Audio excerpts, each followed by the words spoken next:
사무엘하 2장 1절에서 7절까지 우리 한 목소리로 천천히 합독하시겠습니다. 2장 1절부터입니다. 그 후에 다윗이 여호와께 물어가로되 내가 유다 한 성으로 올라가리이까? 여호와께서 가라사대 올라가라. 다윗이 가로되 어디로 가리이까? 가라사대 헤브론으로 갈지니라.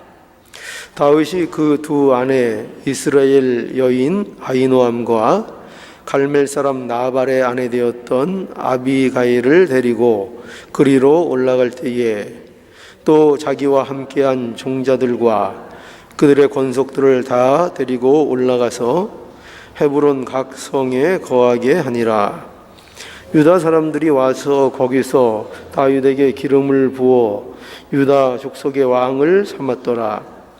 혹이 다윗에게 고하여 가로되 사울을 장사한 사람은 길르앗 야베스 사람들이니이다 하매 다윗이 길르앗 야베스 사람들에게 사자들을 보내어 가로되 너희가 너희 주 사울에게 이처럼 은혜를 베풀어 장사하였으니 여호와께 복을 받을지어다. 너희가 이 일을 하였으니 이제 여호와께서 은혜와 진리로 너희에게 베푸시기를 원하고 나도 이 선한 일을 너희에게 갚으리니 이제 너희는 손을 강하게 하고 담대히 할지어다. 너희 주 사울이 죽었고 또 유다 족속이 내게 기름을 부어 저희의 왕을 삼았음이니라. 7절까지만 봉독했습니다. 이제 이 사무엘하 2장부터는 여기 그 2장 1절에 그 후에라고 시작하는 것과 같이 이제 사울이 죽은 후에 그리고 다윗이 그 죽음에 대한 깊은 애도를 표한 이런 모든 일들이 있은 후에 이제 다윗에게 일어난 일들, 그 일들을 이제 기록하고 있습니다. 여기 보면은 이제 여러 가지 그 일들이 벌어지는데 먼저 보면은 다윗이 유다의 이제 왕이 되는 그 일이 이제 기록되어 있습니다. 그러니까 이 다윗이 이스라엘 전체의 왕이 아직은 되지 못하고 유다 지파의 이제 왕으로 이렇게 세워집니다. 우리는 그 계속 살펴보면서 굉장히 나름대로 이제 좀 기대를 했지요. 어떤 기대인가 하면은 사울이 죽으면 이제 바로 다윗이 그것을 이어서 전 이스라엘의 왕이 되는 거 아니냐. 그래서 빨리 사울이 이제 빨리 죽는다는 것을 바란다는 것은 좀 어폐가 있지만 그래도 사울이 이제 죽으면 다윗이 이제 왕이 될 것으로 우리는 이렇게 어떻게 보면 기대했을 수도 있습니다. 그런데 이 사울이 죽은 후에 다윗이 곧바로 온 이스라엘의 왕이 되지 못하고 유다 지파의 이제 왕이 됩니다. 그래서 4절에 보면 유다 사람들이 와서 거기서 다윗에게 기름을 부어 유다 족속의 왕을 삼았더라라고 해서 유다 족속의 왕이 돼서 한 7년 6개월가량을 유다를 다스리는 왕으로 이렇게 지내게 됩니다. 그런데 이렇게 다윗은 그 유다의 왕이 되고 이제 그러면 다른 이스라엘 지파들은 어떻게 되는가 하면 이제 아브넬에 의해서 이스보셋이 그 추대를 받아서 나머지 그 북이스라엘 지파의 이제 왕으로 이렇게 아브넬이 이스보셋을 세우고 그러나 이제 실권은 이 아브넬이 행사하는 이제 그런 모습으로 이제 또 한 진영을 이제 갖추게 됩니다. 어쨌든 이제 그런 일들이 이제 앞으로 전개가 되어져 나가는데, 오늘 우리가 이제 볼 것은 다윗이 그 유다 왕이 된 일 가운데 이제 다윗이 한 행동 두 가지를 오늘은 우리가 좀 살펴보려고 합니다. 그런데 그게 뭔가 하면은 먼저 다윗이 기도한 내용이고요. 우리가 뭐 흔히 이제 접하는 내용이죠. 기도했다 하는 그런 내용이 오늘 이 유다 왕이 되는 일 가운데 주목받을 일로 여기 기록이 돼 있고, 또 하나는 길르앗 야베스 사람들을 이 다윗이 축복하는 그런 이제 내용을 또 기록하고 있습니다. 그래서 이러한 그 다윗의 행동을 통해서 무엇을 이제 보여주려는가 하는 것이 오늘 저희가 한번 생각해 볼 문제입니다. 그래서 첫 번째로 1절을 한번 보시죠. 1절. 그 후에 다윗이 여호와께 물어 가라사대 내가 유다 한 성으로 올라가리이까? 여호와께서 가라사대 올라가라. 다윗이 가로되 어디로 가리이까? 가라사대 헤브론으로 갈지니라. 이 사울의 죽음은 보통 일이 아니죠.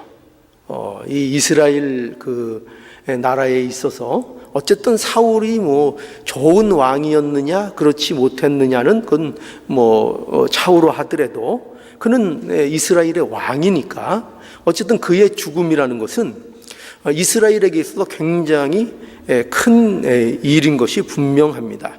그래서 이 사건으로 인해서 분명히 이스라엘은 큰 변화를 맞을 수밖에 없는 그런 상황 속에 이제 있는 것입니다. 그러니 우리가 두말할 나위 없이 다윗에게 있어서도 지금 이 순간은 매우 중요한 순간이라고 분명히 말할 수 있습니다. 그런데 이렇게 중요한 시기에 이제 다윗이 어떤 행동을 하는가, 그것이 이제 우리에게 중요한 관심사가 될 수 있는 것이죠. 그래서 이 중요한 시기에 다윗이 가장 먼저 한 것이 무엇이냐 하면 우리가 기대하는 대로 뭘 했다고 돼 있죠? 뭘 했다고 돼 있습니까? 하나님 앞에 기도한 것으로 이렇게 되어 있습니다. 그러니까 여기 표현을 보면은 다윗이 여호와께 물었다 이렇게 돼 있고, 그리고 그 다윗의 물음에 대하여 여호와께서 응답하시는 아주 즉각적인 응답을 해주시는, 내가 유다 한 성으로 올라가리까 이렇게 물어보니까 여호와께서 가라사대 올라가라. 올라가라. 명확하죠? 올라가라. 다윗이 가로되 그럼 어디로 가리까? 가라사대 헤브론으로 갈지라. 이렇게 해가지고 여기서 우리가 분명하게 보여지는 게 있죠. 뭐냐면 다윗이 하나님 앞에 묻는 것, 그리고 그 다윗의 물음에 대하여 여호와 하나님께서 분명한 해답을 즉각적으로 그에게 허락해 주시는 그 내용을 우리는 이제 만나게 되는 것입니다. 그래서 여기에서 우리는 다윗이 여호와께 묻고 여호와께서 다윗에게 대답하는 이 사실이 굉장히 여기 중요한 대목으로 등장을 하는 것입니다. 왜 그런가 하면은 이 다윗이 하나님께 이 물었다는 것은 단순히 우리가 뭐 기도했다, 또는 우리가 이거를 통해서 우리도 기도하자라는 그런 단순한 기도하자라는 어떤 구호를 외치기 위한 그런 식의 교훈으로서 우리에게 있는 말씀이 아니고, 여러분 보세요.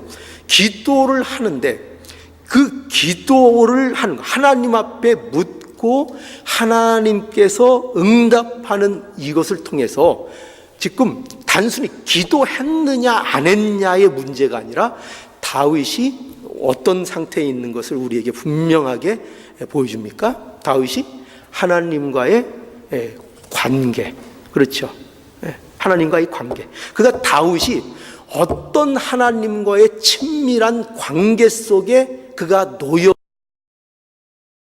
있는가를 묻는 것으로. 그러니까 보세요. 표현도 다윗이 기도했다. 이러면은 뭐 우리가 쉽게 이해할 수 있잖아요. 그렇죠? 근데 여기에서 어떤 식으로 얘기하는가 하면은 하나님께 묻는 겁니다. 하나님께 물었다. 그리고 하나님께서 그 다윗에게 즉각적으로 응답하시고 하는 이 관계. 그러니까 여러분 보세요. 우리가 뭘 질문하고 답하고 하는 관계, 서로 대화하는 관계. 저와 여러분들도 저에게 뭐를 물으시고 제가 여러분들에게 대답하고 또 제가 여러분들에게 묻고 여러분들이 저에게 대답을 해주고 하는 그 관계 말이죠. 그러니까 거기는 뭐가 관계? 단순히 뭐를 물어봤냐, 기도했냐라는 이상의 차원. 그 안에는 뭐가 성립되어 있는 것입니까? 그 안에는 여러분과 저 안에 사이에 관계가 성립되어 있는 거잖아요. 올바른 관계.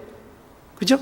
그래서 하나님 앞에 묻고 하나님께서 그에게 응답하시는 이 관계가 다윗에게는 설정되어 있고 하나님과 이 관계 속에 놓여 있다는 것을 우리에게 보여주고 있는 것입니다.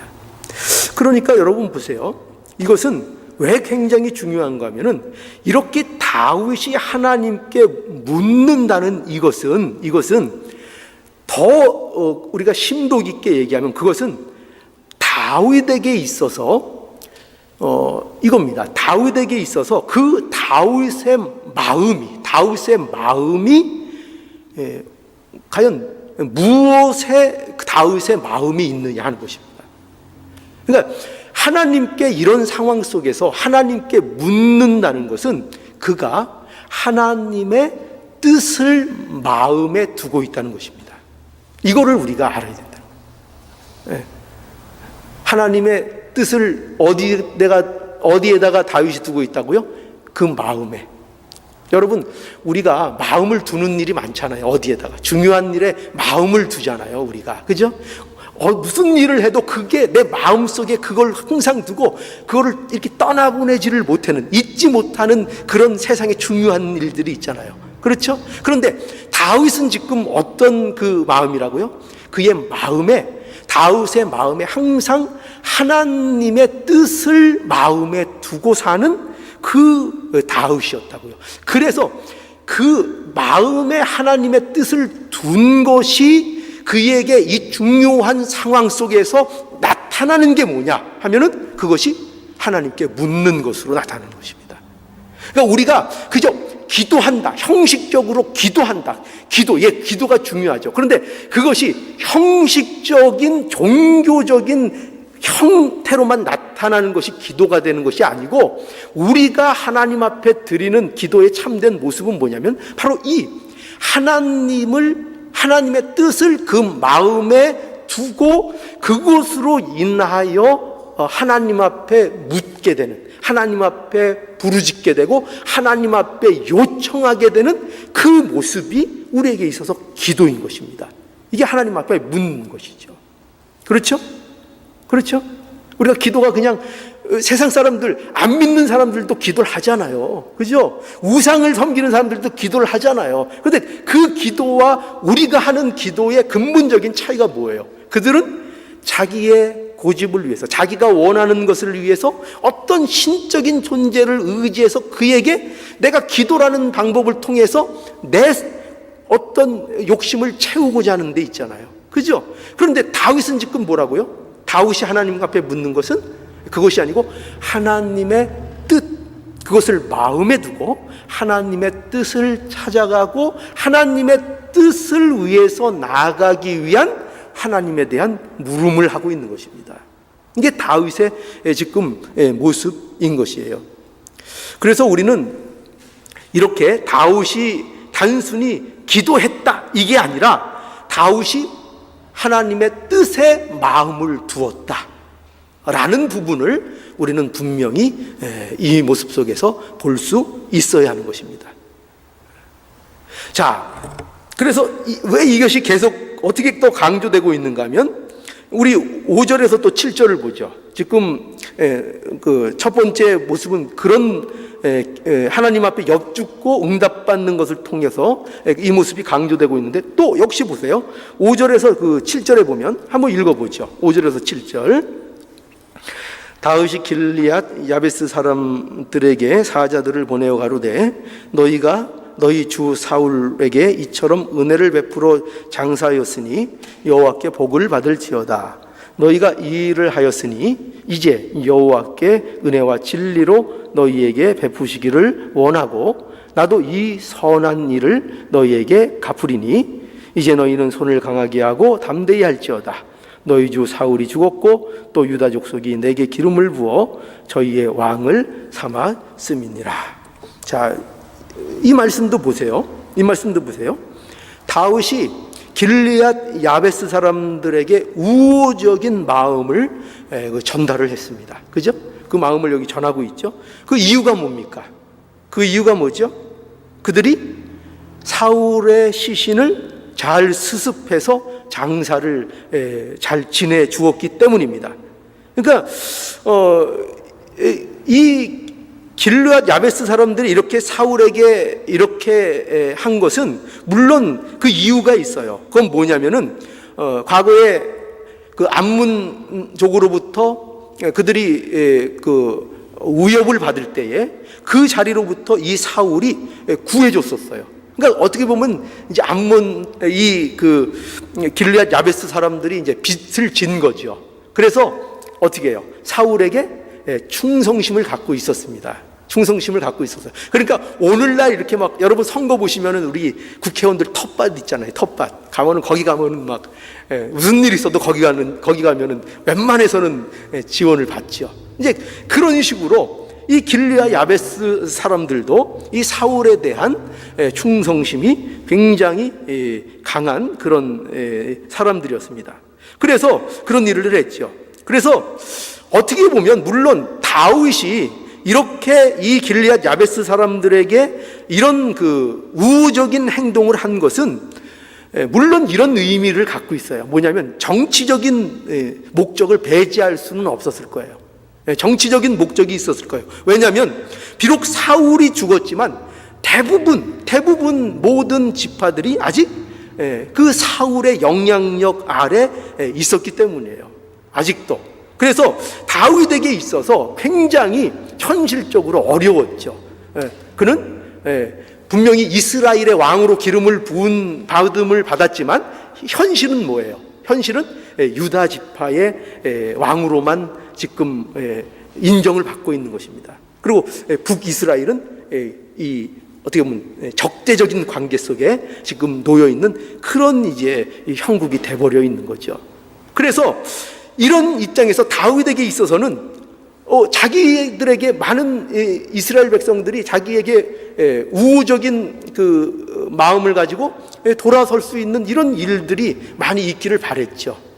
그래서 이 길르앗 야베스 사람들에게도 이 일을 가지고 어떻게 보면은 친화 정책, 그렇죠. 우리가 뭐 이렇게 정치적으로나 뭐 이런 거 보면 그런 정책을 쓰잖아요. 아무로 품을 사람들은 우호적으로 품어주고 또 완전히 배제할 사람들은 또 이제 배제하고 하는 우리 정치마다 보면은 그런 것들이 계속 일어나잖아요. 그러니까 다윗도 어떻게 보면은 그런 그 정치적 목적이 좀 염두되어 있었다고도 볼 수가 있습니다. 그러나 그것은 이제 우리가 세상적인 관점에서 또는 역사적 정치적인 관점에서 볼 수 있는 부분이고, 더 중요한 것은 뭐냐면 성경이 이런 내용을 통해서 우리에게 놓치지 않고 보기를 원하는 것은 뭐냐면은 다른 데 있죠. 그건 뭐냐면 다윗이 이렇게 길르앗 야베스 사람들에 대하여 축복을 한 것은 다윗이 이것을 분명히 했기 때문입니다. 뭐냐면 우리가 다윗이 왜 사울을 해치지 않은 이유를 계속 밝혔었죠. 그 이유가 뭐였습니까? 뭐였죠? 사울이 기름 부음을 받은 자였기 때문이었죠. 그러니까 다윗이 염두에 둔 거는 뭐라 그랬어요? 항상 사울을 대할 때에 사울이 나를 괴롭히고 나를 위협하는 존재였지만 그럼에도 불구하고 다윗은 무엇을 항상 마음에 뒀다고요? 하나님의 뜻. 하나님이 그를 어쨌든 기름 부어 하나님이 세운 왕이었고, 그렇기 때문에 그런 기름 부음을 받은 그에게 길리앗 야베스 사람들이 행한 그 일들에 대하여 다윗이 높이 평가했던 것입니다. 그래서 그들에게 이렇게 우호적인 태도를 다윗이 보였던 거라고 이렇게 우리는 볼 수 있습니다. 그래서 이러한 다윗의 행동은 그가, 즉 다윗이 하나님의 뜻을 마음에 두고 산다는 사실을 우리에게 더욱더 명확하게 보여주고 있는 것이죠. 그렇죠? 보세요. 이와 같이 다윗이 유다의 왕이 되는 그 중요한 순간에 하는 그의 행동, 그가 하나님의 그 모든 행동, 오늘 두 가지로 우리가 보고 있는 거죠. 그가 하나님 앞에 묻고 응답받고 길리앗 야베스 사람들에게 우호적인 이 축복을 하는 것으로 인하여 그의 어떠함이 드러나는 것입니까? 그의, 지금 우리가 강조하고 있듯이 그가 하나님의 뜻을 마음에 담은 자라.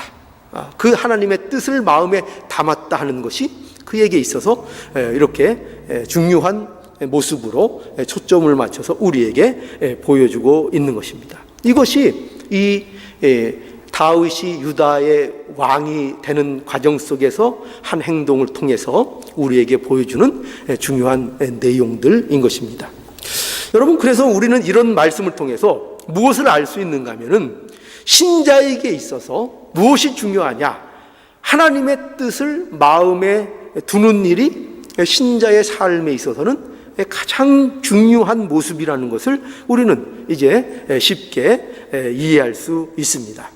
다윗이 사울의 죽음 후에 이스라엘의 왕이 되는 일에 있어서 가장 적법한 자격이 무엇이냐 할 때, 지금 어떻게 보면 이런 모든 것들은 사실은 이런 목적이 있는 거예요. 뭐냐면 다윗의 이스라엘을 다스리는 왕으로서의 적법성, 그러니까 그것이 이 기록을 통해서 이스라엘 백성들에게 어필이 돼야 됩니다.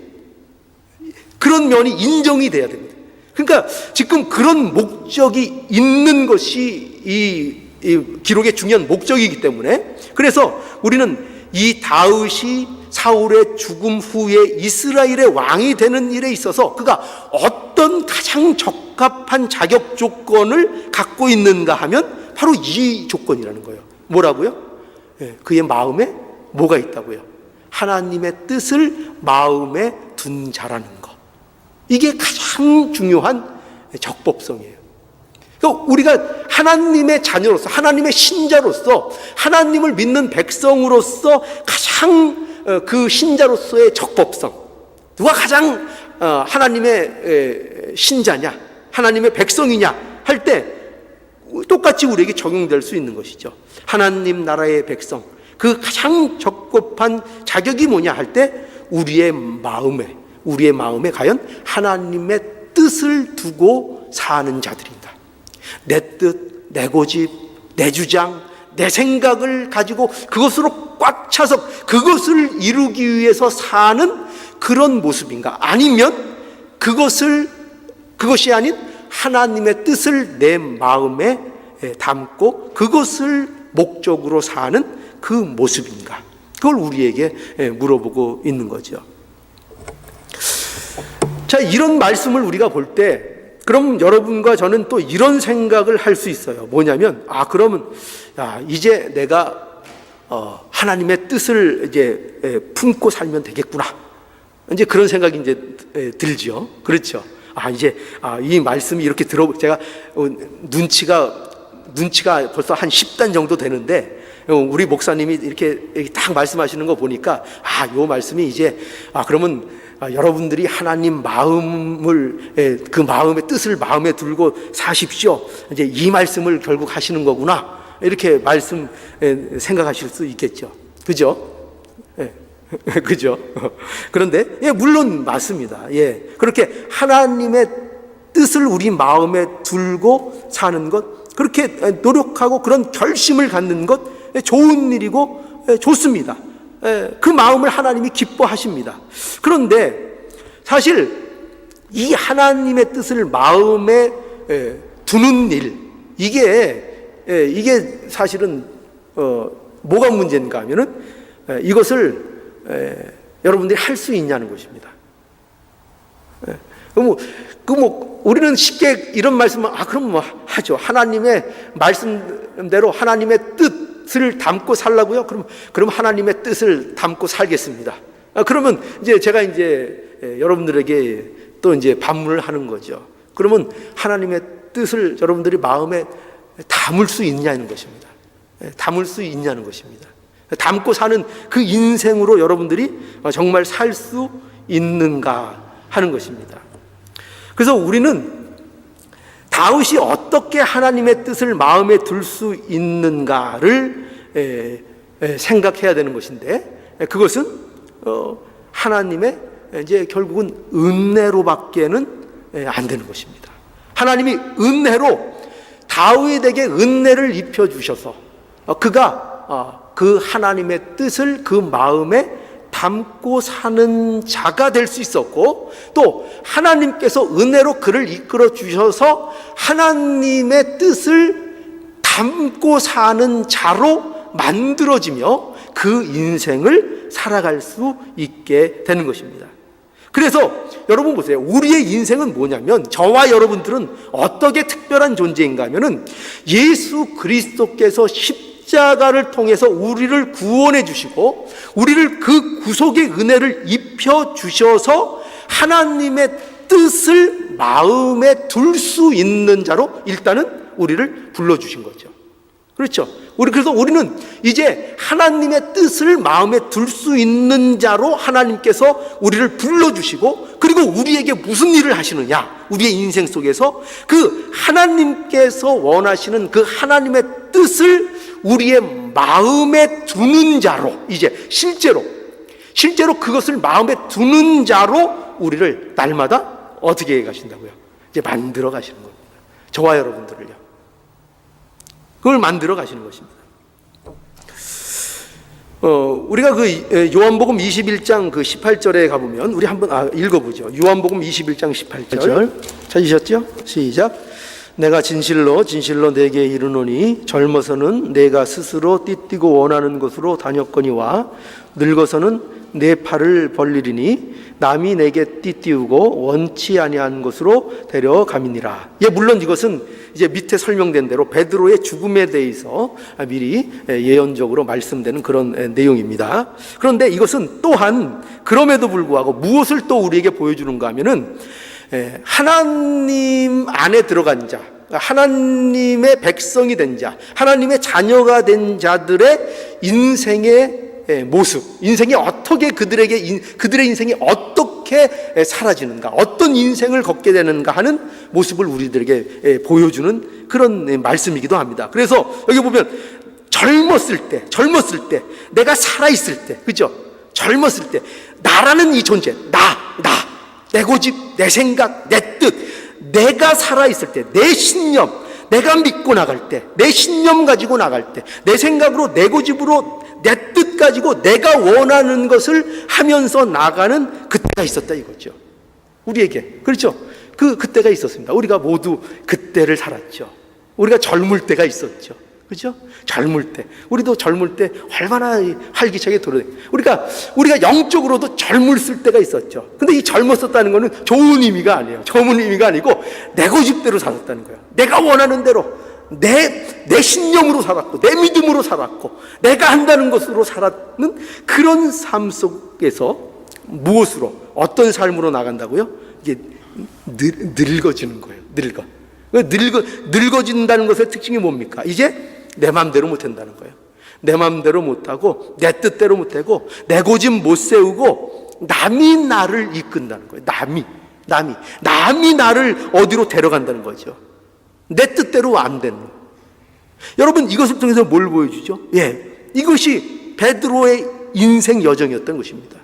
베드로의 인생의 여정이었고 또 믿는 자들의 인생 여정이라는 거예요. 자기가 자기네 주인이었던 삶. 그죠? 우리는 모두 자기가 자기의 주인이었던 삶을 사는 자들이었죠. 내가 최고였죠. 내 뜻에 맞으면 선이고 내 뜻에 안 맞으면 악인 거죠. 선악이 따로 있어요. 그렇죠? 나한테 손해면 그건 나쁜 일이고 나한테 이익이면 그건 좋은 일이고 우리는 언제나 판단 기준이 그거 아닙니까? 그거죠. 그러니까 그런 삶, 내가 주인이 되어서 내 고집, 내 신념, 믿음까지도 내 믿음, 내가 잡는 믿음, 그거 가지고 나가던 그 상태에서 점점 무엇으로 하나님께서 그의 인생 속에서 만들어 가신다고요? 그 인생을 이제 하나님이 주인이 되는 인생으로, 하나님의 뜻이 나의 마음에 고려되는 인생으로, 항상 하나님의 뜻이 무엇인가가 내게 기쁨이 되고, 과거에는 내 것이 이루어지는 게 기쁨이었어요. 내 것, 내 소원 이루어지고 내 신념 이루어지고 내 소원 성취되는 게 그게 기쁨이었어요. 그런데 점차 그런 사람을 무슨 사람으로 만들어 가신다고요? 내 뜻이 이제는 중요하지 않아요. 하나님 뜻이 내 가운데 삶 속에 이루어지면 그게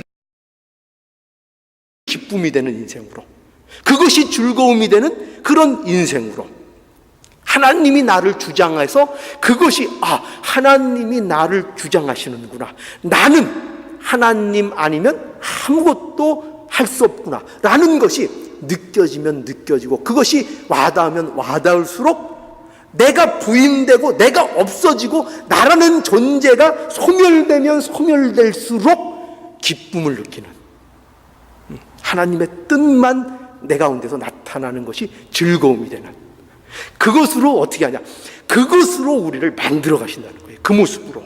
그러니까 다윗이 그 모습을 보여주고 있는 거예요. 이 중요한 그의 인생의 그 순간 속에서요.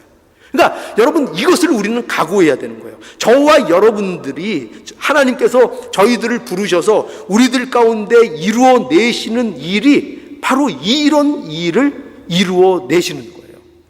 그래서 언젠가는 저와 여러분들의 입술 속에서 이 하나님의 뜻으로 인하여 기쁘다는 찬송이 나오는, 내 일은 안 됐어요, 내 소원은 안 이루어졌어요, 그런데 하나님의 그 대신 하나님의 소원이 내 안에서 이루어졌어요. 그런데 내 소원이 이루어진 것보다 하나님의 뜻이 이루어진 게 더 기뻐요. 난 이럴 줄 몰랐어요. 나는 과거에는 맨날 내 거 이루어지는 게 최고였어요. 내 거 이루어지는 거.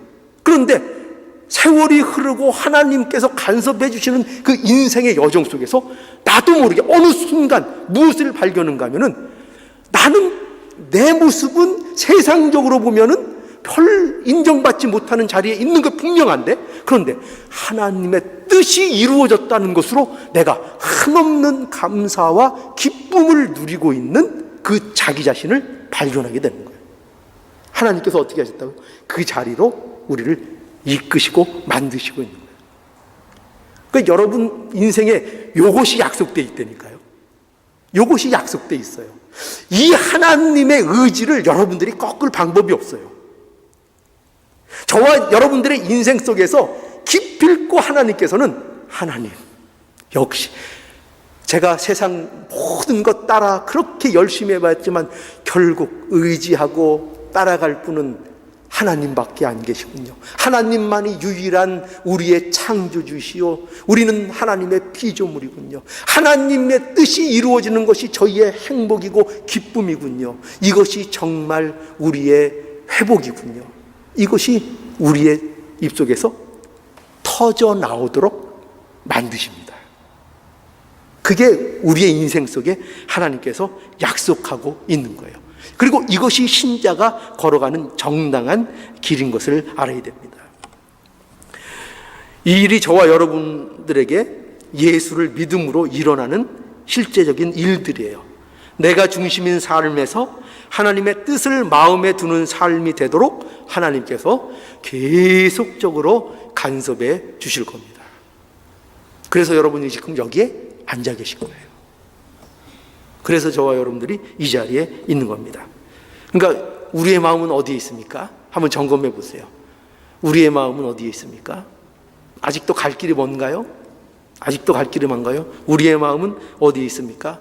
과연 하나님의 뜻을 우리 마음에 두고 사는 그 모습이 얼마나 이루어져 가고 있습니까? 여러분, 저와 여러분들 삶 속에 기대하세요. 기대하세요. 뭘 기대할까요?